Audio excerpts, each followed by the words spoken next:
এই ঘটনাটি আমাকে যিনি দিয়েছেন ওনার নাম কারি আনোয়ার হোসেন। উনি মূলত কোরআন শিক্ষার যে কোর্সগুলো রয়েছে এই কোর্সগুলো পরিচালনা করে থাকেন। বাংলাদেশের প্রায় প্রত্যেকটি জেলাতেই উনি গিয়েছেন। বিভিন্ন মসজিদ ভিত্তিক কোরআন শিক্ষা কোর্সগুলো উনি পরিচালনা করেন।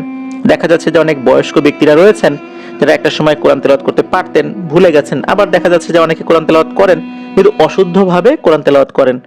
মূলত এই ব্যক্তিদেরকে নিয়েই এই কোর্সগুলো ওনারা পরিচালনা করেন। কারি আনোয়ার হোসেন হুজুরের মতো আরো অনেক মানুষই আছেন যারা এই ধরনের দ্বীনি কাজে নিজেদেরকে নিয়োজিত করেছেন। আর এর পেছনে যেই মূল বিষয়টা কাজ করে তা হচ্ছে রাসূলুল্লাহ সাল্লাল্লাহু আলাইহি ওয়াসাল্লাম বলেছেন, তোমাদের মধ্যে সর্বোত্তম ওই ব্যক্তি যিনি কোরআন মাজিদ শিক্ষা করেন, নিজে শিক্ষা করেন এবং অপরকে শিক্ষা দেন।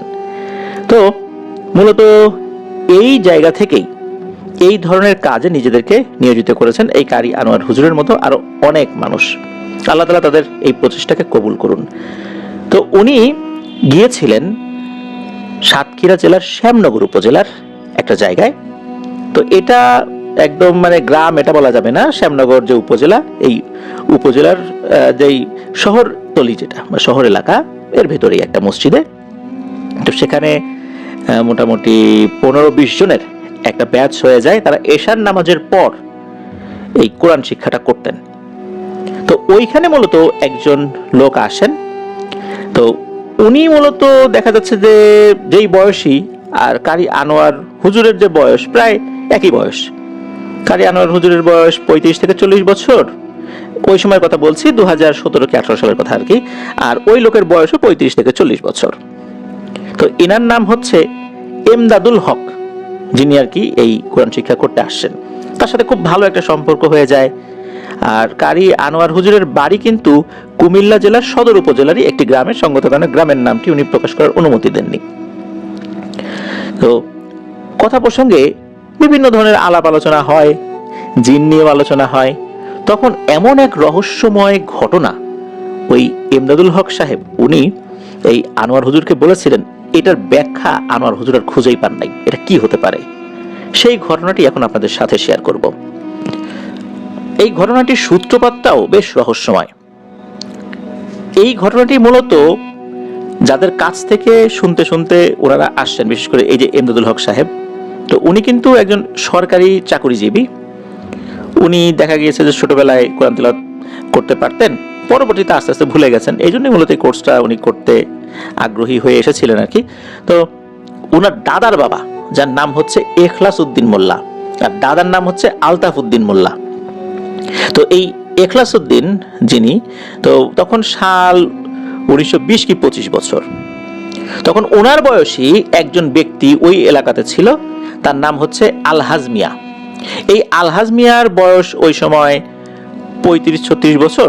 তখন এই এখলাস উদ্দিনের বয়সও 35-36 বছর এরকম আর কি। তো এই আলহাজ মিয়া উনি এই বয়সেও বিয়ে শাদী করেন নাই। গ্রামে দেখা যাচ্ছে যে ওই সময়ের প্রেক্ষাপটে 22-23 বছর হলেই ছেলেরা বিয়ে শাদী করে ফেলে, মেয়েদেরও অনেক অল্প বয়সে বিয়ে হয়ে যেত। এই আলহাজ মিয়া বিয়ে শাদী করেন না, কিন্তু একই বয়সী এই যে এখলাস উদ্দিন উনি বিয়ে শাদী করেছেন, ওনার সন্তান হয়েছে।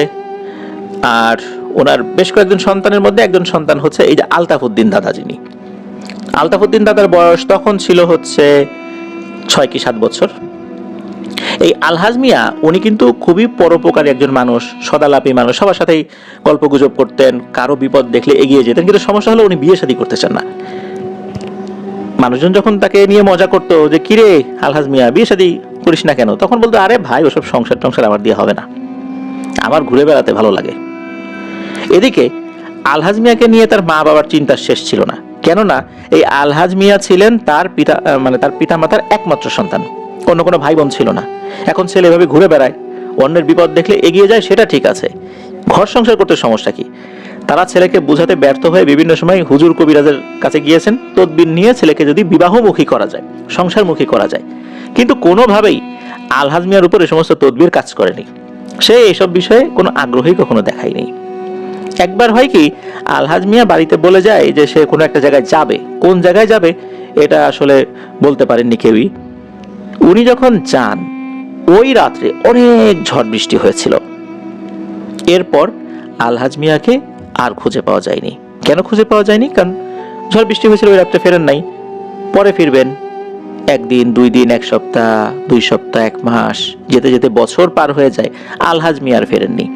এদিকে তার পিতামাতা ছেলের অপেক্ষায় থাকতে থাকতে একটা সময় ধরে নিয়েছিলেন যে তার ছেলে হয়তোবা আর এই পৃথিবীতে নেই। কেননা ওই রাতে তো ঝড় বৃষ্টি হয়েছে, ওই সময় তো অনেকেই নদী পথে আসা যাওয়া করতো, আর ছেলেটা বিভিন্ন সময় বিভিন্ন জায়গায় চলে যেত, বলে যেত না ঠিক কোথায় যাবে, সে যে কার সাথে মেশে এটাও দেখা যেত না। তার আসলে এরকম বন্ধু বান্ধব ছিল না, তবে সে সবার সাথেই মিশতো, সবার সাথেই কথা বলতো। মানুষ হিসাবে তাকে কেউ খারাপ বলতে পারবে এরকম খারাপ গুণ তার ছিল না। যেহেতু তার বন্ধু বান্ধব ওরকম ছিল না, সে সবার সাথেই ভালো করে কথা বলতো, কিন্তু নিজের একান্ত বিষয়গুলো কারোর সাথে শেয়ার করতো না। এই কারণে সে কোথায় গিয়েছে, কি হয়েছে কেউ বলতে পারে না। এত বছর হয়ে যাচ্ছে, অর্থাৎ 1 বছর পার হয়ে আরো অনেকগুলো বছর হয়ে গেছে, আলহাজ মিয়ার আর কোনো খোঁজ খবর পাওয়া যায়নি। তার পিতামাতা বার্ধক্যে চলে যায়। বার্ধক্যজনিত কারণেই ওনারা মারা যান। প্রথমে ওনার পিতা মারা যান, পিতা মারা যাওয়ার সম্ভবত সপ্তাহখানেক পর ওনার মা মারা যান। যেহেতু ওনাদের দেখাশোনা করার কেউ ছিল না, অসুস্থ হয়ে গেলেও একজন অসুস্থ হলে যে আরেকজন সেবা যত্ন করবে, তিনিও তো বার্ধক্যে চলে গেছেন। তো এভাবে কিন্তু দুজনই খুবই অল্প সময়ের ব্যবধানে পৃথিবীর মায়া ত্যাগ করে আল্লাহর ডাকে সাড়া দিয়ে চলে গেছেন। আলহাজ মিয়ার আর কোনো খোঁজ খবর নাই। আর আলহাজ মিয়া কোথায় গেছেন, কি হয়েছে, আগে এরকম হতো যে মানুষ বাইরে গেছে, ডাকাতের খপ্পরে পড়েছে, ডাকাত তাকে মেরে নদীতে ফেলে দিয়েছে বা সমুদ্রে ফেলে দিয়েছে, এরকম কিন্তু হরহামেশাই আগে হতো। এখনো যে হয় না তা কিন্তু না। এই ধরনের মানুষগুলোকে আর খুঁজে পাওয়া যেত না। আলহাজ মিয়ার মা বাবা কিন্তু বিভিন্ন হুজুর কবিরাজের কাছে গিয়েছিলেন যে তার ছেলে কোথায় আছে, কি আছে। বিভিন্ন হুজুর কবিরাজ এতটুকুই বলেছিলেন যে তার ছেলে জীবিত আছে না মারা গেছে এই বিষয়ে তারা কিছুই বুঝতে পারছে না। তাদের অনুগত জিনেরও কোনো তথ্য এনে দিতে পারেনি সে আসলে কোথায় আছে। মারা গেলেও তো বলবে যে না সে মারা গেছে, তাও বলতে পারেনি।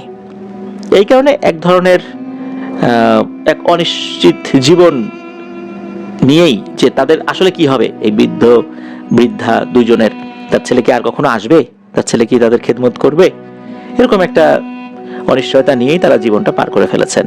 আলহাজ মিয়ার আর কখনো খোঁজ খবর পাওয়া যায়নি। এটা নিয়ে কিন্তু অন্য মানুষদের চিন্তাও ছিল না, যেহেতু তার অন্য ভাই বোনও নাই, আর ওরকম আত্মীয় স্বজনও ছিল না।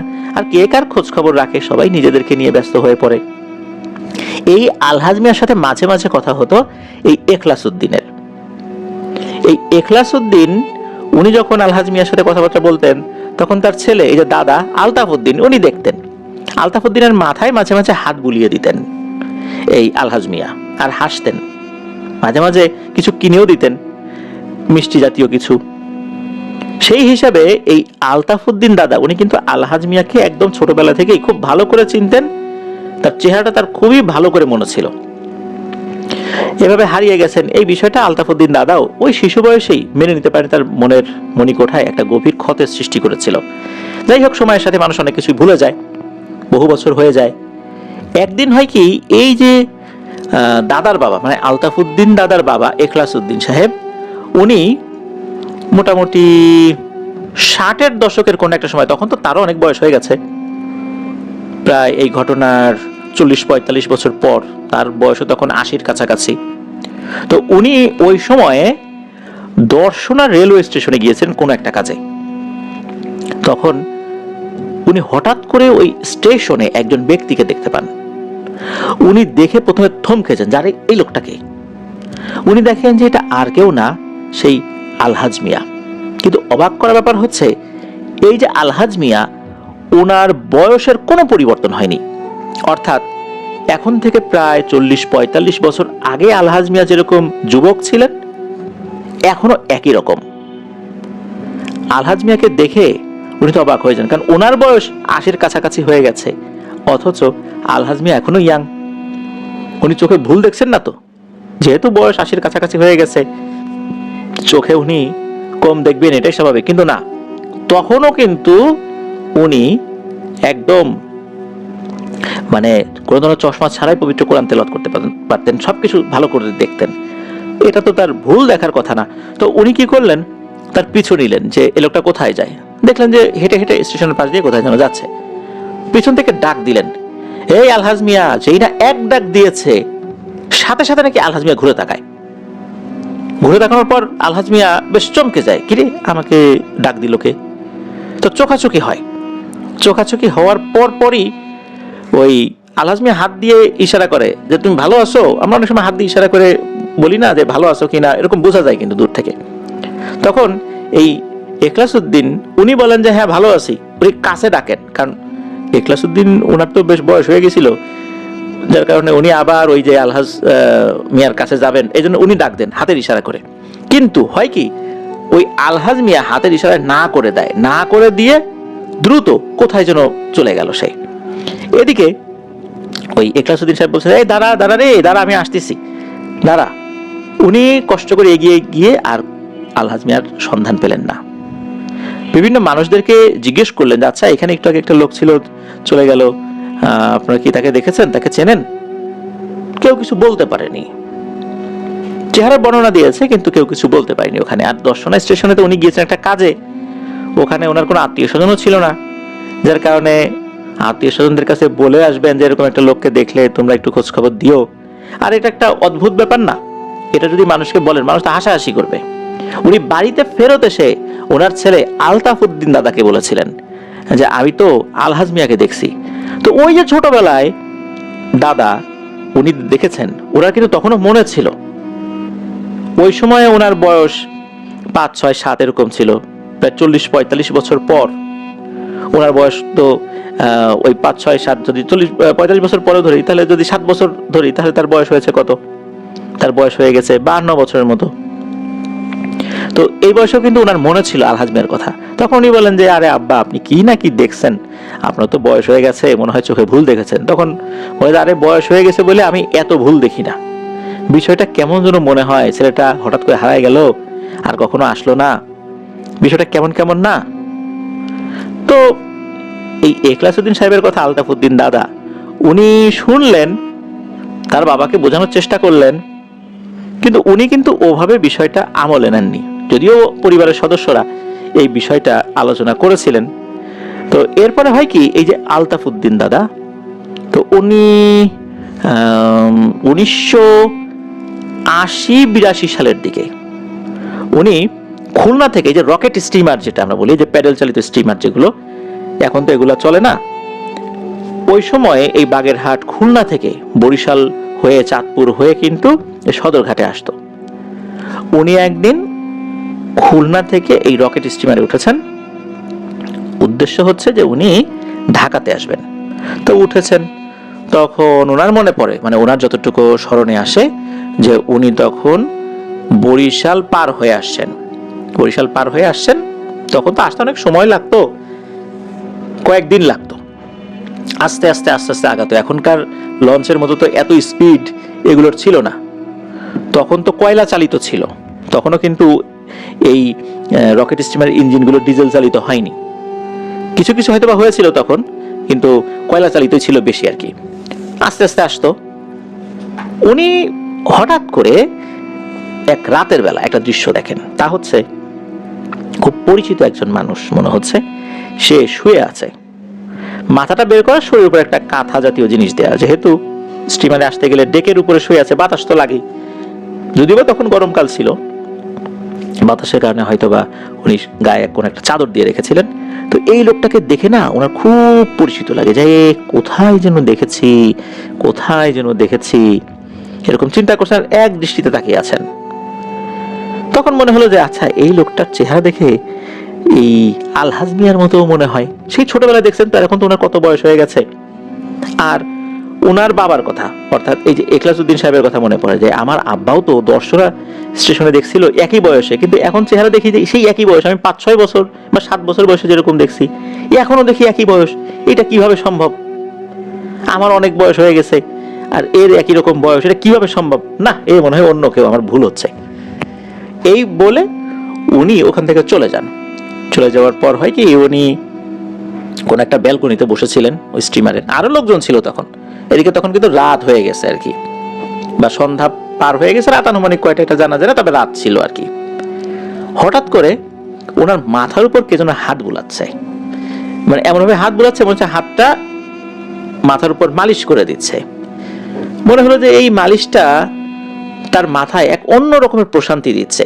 প্রথম কয়েক মিনিট তো উনি আসলে মাথা ঘুরিয়ে পিছন দিকে তাকানি নাই যে ওনার মাথায় কে হাত বুলাচ্ছে, মানে এতটা প্রশান্তি উনি অনুভব করছিলেন। বেশ কিছুক্ষণ পর ওনার একটু সেন্স আসে যে আসলে তো একটু পিছন দিকে